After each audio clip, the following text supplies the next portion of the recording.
prosperous, and united nation.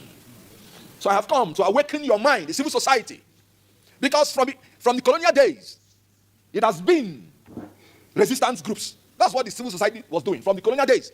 You hear about Pai, Michael, Imodu. They were fighting for independence. During the military regimes, it was advocacy groups. You can hear my brother now, that went from jail to jail, advocating for democracy. For just being an advocate, you can be charged for treason. Nobody will pray for military regime. I don't pray for it. But if the civilian dictatorship becomes military regime, then why do you think people are adoring like the military leader of Burkina Faso? It is because their dream about democracy, the promises that were made to them, they cannot see. But in all honesty, Omuladis in wonder shall never do. Yes, Kenneth Kokoro drop on that one again. Yes, he say let us instill that in 2027 election there will be free and fair election. Well, make a lot of too much. We can always do my hear what Kenneth Kokoro to the video. Please, after you watch the video, aim to share that. I agree to number for Sugar Boy. That's what the civil society was doing from the colonial days. You hear about Pai, Michael, Imodu. They were fighting for independence. During the military regimes, it was advocacy groups. You can hear my brother now, that went from jail to jail, advocating for democracy. For just being an advocate, you can be charged for treason. Nobody will pray for military regime. I don't pray for it. But if the civilian dictatorship becomes military regime, then why do you think people are adoring like the military leader of Burkina Faso? It is because their dream about democracy, the promises that were made to them, they cannot see. But in all honesty, if you know what military regime is, you will be very careful. I know what we're passing through in democracy, but I'll just tell you like a statement about military regime. Military regime is the government of one person.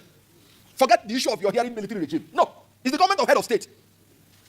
There's nothing like military regime. It's the government of one person. The decree is written by one person. The decree is signed by one person. The courts are set up by one person. And it is that what that one person wants that is done. Forget anything like during the military regime, the military suffered most than even the civilians. If you go to the officers' mess then, during the Abacha's regime, you won't see 2-3 officers coming together. Because they will say that they are planning coup. And they'll just take you there, tie you in the stake, and shoot you. People like us that will say our mind, we don't wish military regime to our worst enemy. Because it's either I say my mind or I keep quiet. Decree is simply the order of the head of state put in writing. When you hear Armed Forces Ruling Council, during Abacha's regime, I don't know whether that council met for even one day.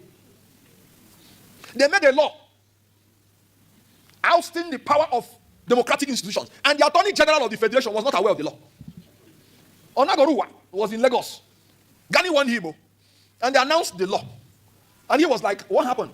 I just want you to understand that military regime is not the government of the military or the government of the cabinet. It is the government of one man. From the days of Aristotle, they warned us about ceding our sovereignty to a human being with all the disorders of the human mind and the affections. An authority that should be ceded to law alone. So don't pray for military regime. Why would we pray for military regime when we can, as a people, assert our right in a civilian regime? Now, let us start by reminding you that civil society is the aggregate of the non-governmental organizations linked together by common interest and collective activity. So if you do not have common interest, you cannot have collective activity.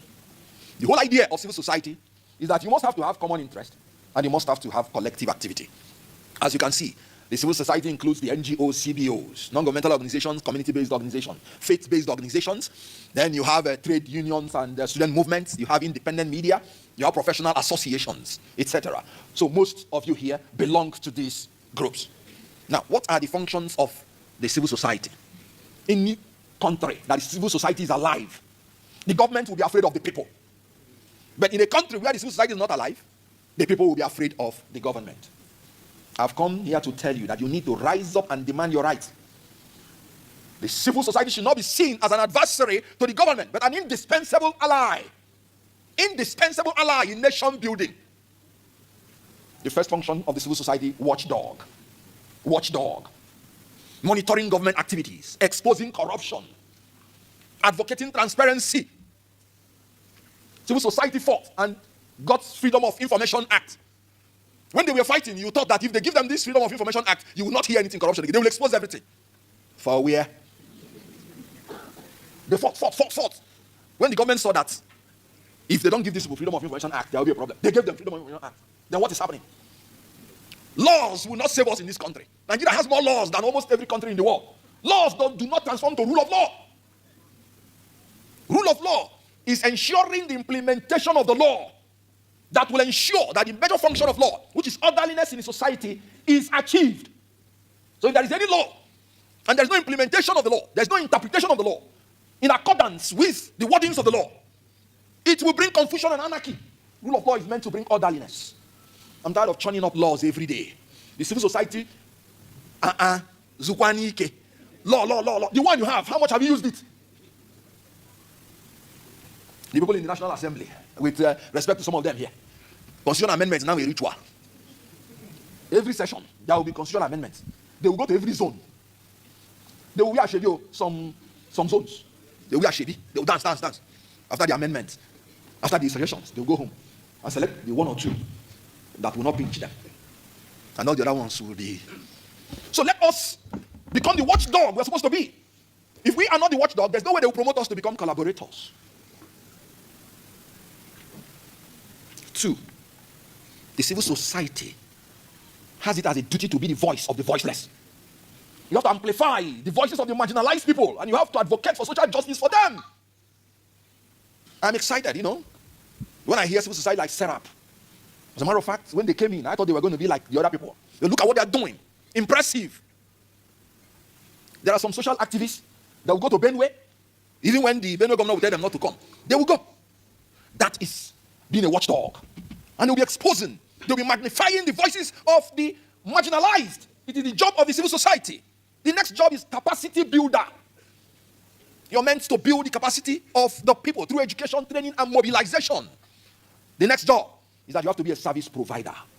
Wherever the government runs short in providing service, it is the duty of the civil society to fill up the gap, especially in education, in health, in infrastructural issues. I remember those days when we were coppers, we would take knife and go and start cutting grasses on the road. There is something you can do. That you can't stand here and be talking does not mean you have nothing to do. You can cut grass somewhere just to prove that you are doing something for your nation. I did it as a copper. What has he removed from me? And I'm not saying when you want to go and do it, you go and bring all the media people so that they will come and see you. You will cut. Then you announce, copper, I am cutting grass for people. My kind of faith does not even allow that one. So what we are saying is that the functions of the civil society, I have told you, when you talk about democracy, I would have loved to say that the threat to our democracy is not hypothetical, it is real. Because the challenges of democracy is the erosion of public trust in institutions. You have the rise of authoritarian tendencies. You have weak electoral system, electoral malpractices, and weak institutions. And you have shrinking civic space marked by repressive laws. Just look at that.